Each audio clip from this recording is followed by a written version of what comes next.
வணக்கம். இன்றைய முக்கிய செய்திகள். புதிய தலைமை தகவல் ஆணையராக ராஜ்குமார் கோயல் அவர்கள் நியமிக்கப்பட்டுள்ளதாகவும் நாளை பதவியேற்க உள்ளதாகவும் தகவல் வெளியாகியுள்ளது. கடலோர தமிழகத்தில் நாளை முதல் மழைக்கு வாய்ப்புள்ளதாக சென்னை வானிலை ஆய்வு மையம் தகவல் தெரிவித்துள்ளது.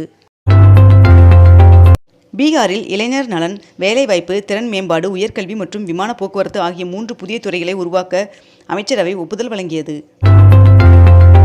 திருவள்ளூர், காஞ்சிபுரம், விழுப்புரம், திருவண்ணாமலை, கிருஷ்ணகிரி, ராமநாதபுரம் ஆகிய 6 மாவட்டங்களில் புதிய ஊராட்சி ஒன்றியங்கள் உருவாக்கி தமிழ்நாடு அரசு அரசாணை வெளியிட்டுள்ளது.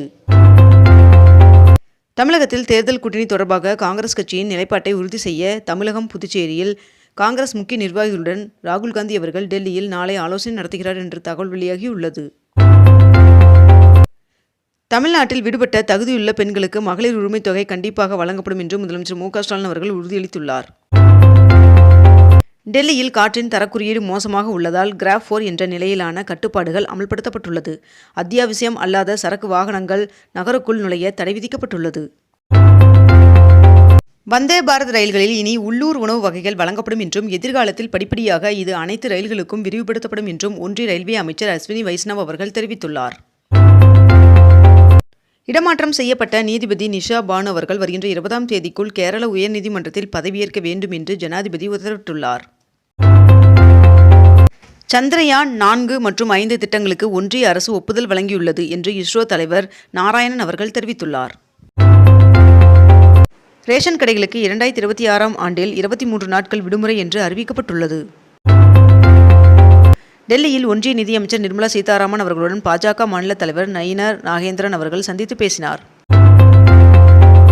திருவண்ணாமலையில் இன்று திமுகவின் இளைஞரணி வடக்கு மண்டல நிர்வாகிகளுக்கான மாநாடு நடைபெற உள்ளது.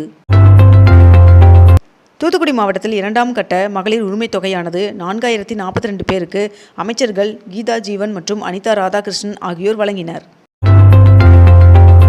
இந்திய கடற்படை மாரத்தான் நிகழ்வை முன்னிட்டு சென்னை மெட்ரோ ரயில்களின் சேவை இன்று அதிகாலை 3 மணி முதல் இயக்கப்படும் என்று தெரிவிக்கப்பட்டுள்ளது.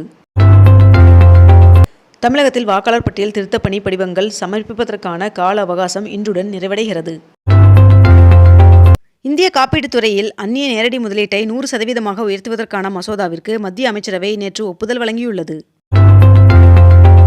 மகாத்மா காந்தி ஊரக வேலை உறுதி திட்டத்தை பூஜ்ய பாபு கிராமின் ரோஸ்கார் யோஜனா என்ற பெயர் மாற்றம் செய்ய ஒன்றிய அரசு திட்டமிட்டுள்ளது. 30வது கேரள சர்வதேச திரைப்பட விழா தொடங்கியது. அந்தமான் மற்றும் நிக்கோபார் தீவில் உள்ள பூங்காவில் விநாயக் தாமோதர் சாவர்கரின் சிலை திறக்கப்பட்டுள்ளது. மாற்றுத்திறனாளிகள் விரும்பிய தேர்வு மையத்தை தேர்ந்தெடுக்க UPSC அனுமதி வழங்கியுள்ளதாக தகவல் வெளியாகியுள்ளது. ஸ்ரீஹரிகோட்டாவிலிருந்து LVM-3 ராக்கெட் மூலம் அமெரிக்க செயற்கைக்கோள் நாளை மறுநாள் ஏவப்பட உள்ளதாக தெரிவிக்கப்பட்டுள்ளது. தமிழகத்தில் பெண்களுக்கு மாதம் தோறும் வழங்கப்படும் உரிமைத் தொகை 1000 ரூபாயிலிருந்து மேலும் உயரும் என்று முதலமைச்சர் மு.க. ஸ்டாலின் அவர்கள் தெரிவித்துள்ளார். கனமழையின் காரணமாக சேதமடைந்த சாலைகளை சீரமைக்க 13 கோடி ரூபாய் ஒதுக்கீடு செய்யப்பட்டுள்ளதாகவும் மேலும் இப்பணிகள் விரைவில் தொடங்கப்பட உள்ளதாகவும் தெரிவிக்கப்பட்டுள்ளது. 2001ஆம் ஆண்டு நாடாளுமன்ற தாக்குதலில் உயிரிழந்த பாதுகாப்பு படையினருக்கு பிரதமர் நரேந்திர மோடி ஆகியோர் அஞ்சலி செலுத்தினர்.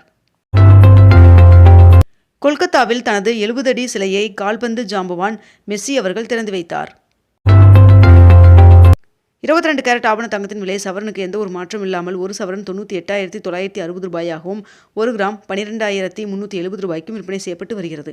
இதனைத் தொடர்ந்து 1 கிராம் வெள்ளியின் விலை கிராமிற்கு 6 ரூபாய் குறைந்து 1 கிராம் வெள்ளி 210 ரூபாய்க்கு விற்பனை செய்யப்பட்டு வருகிறது.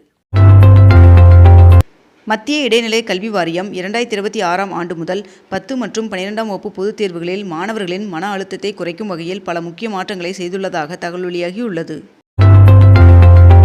ஆசிய கோப்பை தொடரில் UAE அணிக்கு எதிரான போட்டியில் வைபவ் சூரியவன்சி அவர்கள் 95 பந்துகளில் 171 ரன்கள் எடுத்தார். சுபமுகூர்த்த தினமான வருகின்ற 15ஆம் தேதி சார் பதிவாளர் அலுவலகங்களில் கூடுதல் டோக்கன்கள் ஒதுக்கீடு செய்ய திட்டமிட்டுள்ளதாக தகவல் வெளியாகியுள்ளது. 2027ஆம் ஆண்டிற்குள் விண்வெளிக்கு மனிதர்களை அனுப்ப இஸ்ரோ திட்டமிட்டுள்ளது. மேலும் 2035ஆம் ஆண்டிற்குள் இந்திய விண்வெளி நிலையம் அமைக்கப்படும் என்றும் இஸ்ரோ தலைவர் நாராயணன் அவர்கள் உறுதியளித்துள்ளார். டிசம்பர் 15ஆம் தேதி முதல் 18ஆம் தேதி வரை பிரதமர் நரேந்திர மோடி அவர்கள் ஜோர்டான் மற்றும் எத்தியோப்பியா நாடுகளில் சுற்றுப்பயணம் மேற்கொள்கிறார் என்று தகவல் வெளியாகியுள்ளது. இந்திய மல்யுத்த வீராங்கனை வினேஷ் போகத் அவர்கள் மீண்டும் ஒலிம்பிக் போட்டியில் பங்கேற்க திட்டமிட்டுள்ளார் என்று தகவல் வெளியாகியுள்ளது. பெட்ரோலியத்துறை வழங்கும் ஒரே உரிமத்தின் கீழ் அனைத்து வகையான கனிம எண்ணெய் திட்டங்களையும் செயல்படுத்தும் வகையில் புதிய விதிமுறைகளை அரசிதழில் வெளியிட்டுள்ளது ஒன்றிய அரசு.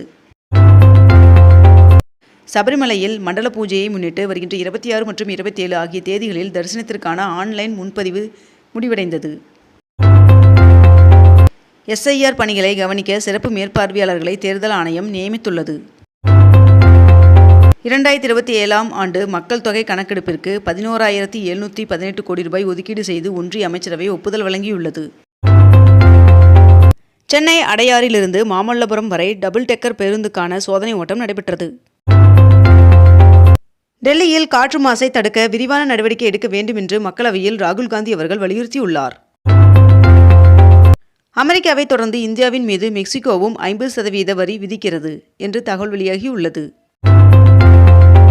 தமிழகத்தில் வரைவு வாக்காளர் பட்டியல் வருகின்ற 19ஆம் தேதி வெளியாக உள்ளதாக தகவல் வெளியாகியுள்ளது. வருகின்ற டிசம்பர் 18ஆம் தேதி தவேக தலைவர் விஜய் அவர்கள் ஈரோடு மாவட்டத்தில் பிரச்சாரம் செய்ய ஏற்பாடு செய்யப்பட்டுள்ளதாக தகவல் வெளியாகியுள்ளது.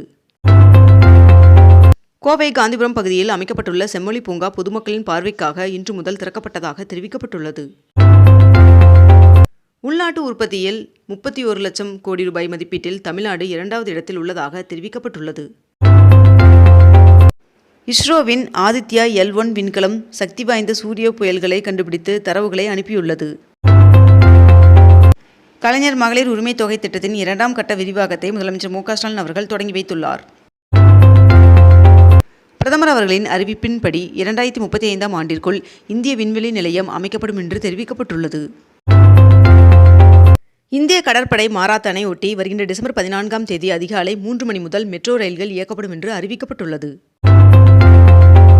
டிசம்பர் 16ஆம் தேதி முதல் ஜனவரி 14ஆம் தேதி வரை அதிகாலை 3:30 மணிக்கு ராமநாத சுவாமி கோவில் நடை திறக்கப்படும் என்று அறிவிக்கப்பட்டுள்ளது.